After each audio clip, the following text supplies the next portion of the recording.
Hello, and welcome to episode number 8, The Invisible Workload. Okay, today I want to talk about the invisible workload because it is huge in our lives as women, as mothers, as midlife women. And I think it's important that we actually talk about it and get it out into the open because it rules a lot of our lives, but we don't even know it exists. That's the crazy part. Is this stuff is going on all the time. We're just not even aware of it. So it's running the show unconsciously, wreaking havoc, and we want to reel this stuff in. Another reason I want to talk about the invisible workload is because this involves us taking our power back, not having stuff outside of our control that's running our lives. All of this is actually within our control. And most of the times when I start to talk about this, people will think that this is put on them by other people. And I'm here to say, no, this is something we've created, but not in a blame way, in a solution way. When we have the awareness of what it is and how it got here, how it was created, then we can go about solving for the problem of how do we create something else for ourselves. Let's start with what is the invisible workload? I love the title of it because it's exactly what it is. It is invisible. Nobody sees it, not even us, not even the people who are in it or the people who created it. That's what makes it so insane. The invisible workload is the unnoticed and uncompensated physical, mental, and emotional labor completed behind the scenes to keep our families and households happy, healthy, and running smoothly. I've been talking about the invisible workload a lot lately because it's coming up with all of my clients in some form or another. But like I said earlier, they didn't even realize that this is going on or this is what this is or it had a name. When I had my pre and postnatal fitness studio where I would train pregnant women and new moms with their little newborn babies or their toddlers, we would get all types of families and kids in there. I would see the invisible workload come up all the time, especially when newer moms wanted a day off or, a girls' weekend, but the hubby couldn't look after the kids on his own without it being a huge thing. This one always caught my attention. This one always drove me crazy. This one always made me laugh and all at the same time because the husband, the partner, the father always had to get back up, like recruit the mother-in-law, the wife, the mom would, make all of the food before she left. So if I'm the mom and I'm leaving, I'm like, I have to prep and make sure that everything is in place so that when I'm gone, he can, function and manage. And so when I'm talking about, mom would make all the stuff, I'm talking about the wife, the mother of the child, the person who is going on the vacation. They would make all the food ahead of time, pre-plan all the play dates, like get everything organized, write it all down, have schedules, reschedule any appointments, pre-buy all the food, do all the laundry ahead of time. Like all of these things were set up so that this husband, this dad, could be successful looking after his own children for a weekend or for a day or for however long it was. And a lot of the times when somebody was in it, they couldn't see what was going on. And when we can step back and have a look at it, we can see exactly what's going on. And this would make me laugh and cry and cringe all at the same time. But in midlife, the invisible workload, it's still around, but it looks a little different. The invisible workload never goes away unless you consciously make it go away. But in midlife, it looks like this. Us, as the moms, doing everything in the home and feeling so exhausted. We don't have the energy or the desire to do the fun stuff with the fam on the weekend because we're so exhausted from doing all of the things, juggling and keeping all the balls in the air. We feel like we're snapping at our kids all the time or being really grumpy towards our partner, even, pushing them away.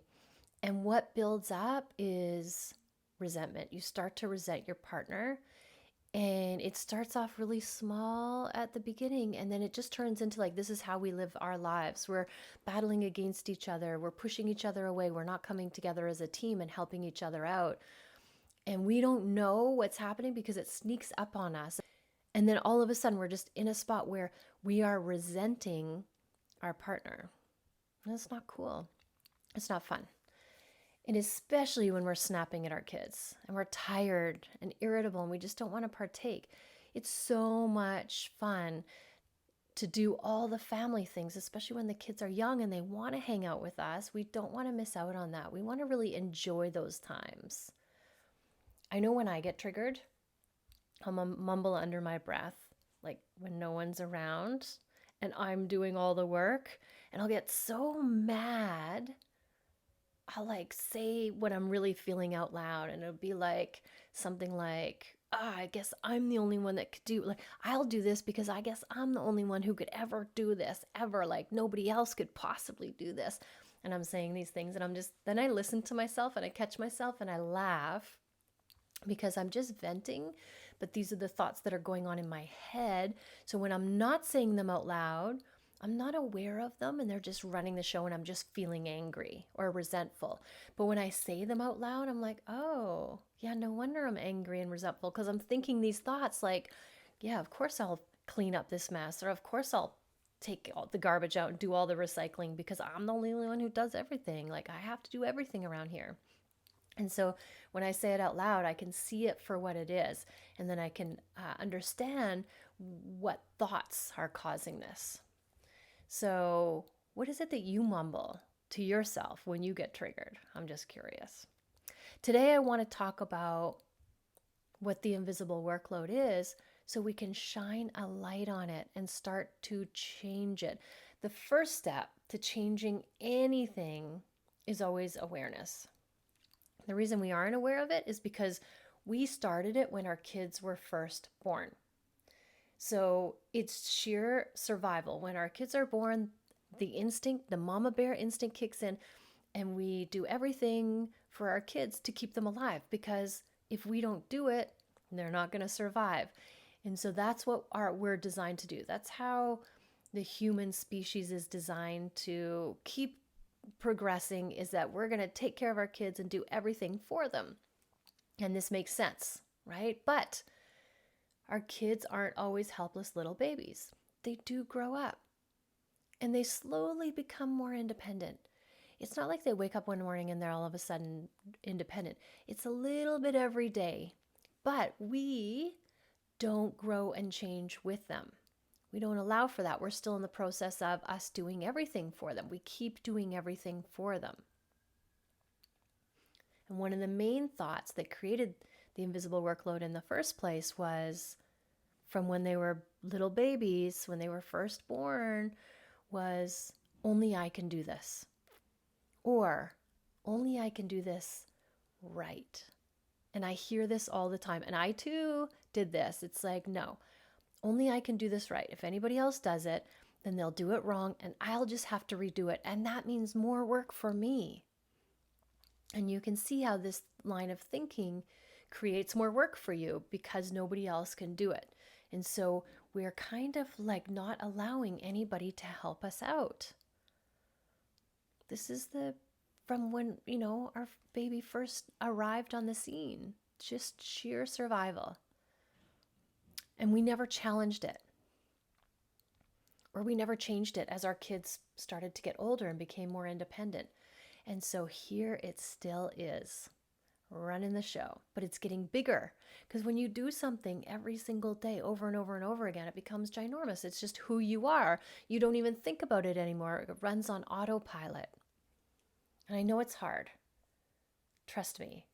It is so hard to not tell them how to do it properly or redo it once they've gotten it wrong, because we always want to be perfect. We always want to do everything right. We always want to do like A+ work. But what if it was okay for them to do it wrong so that they can learn, or so that we didn't have to do it?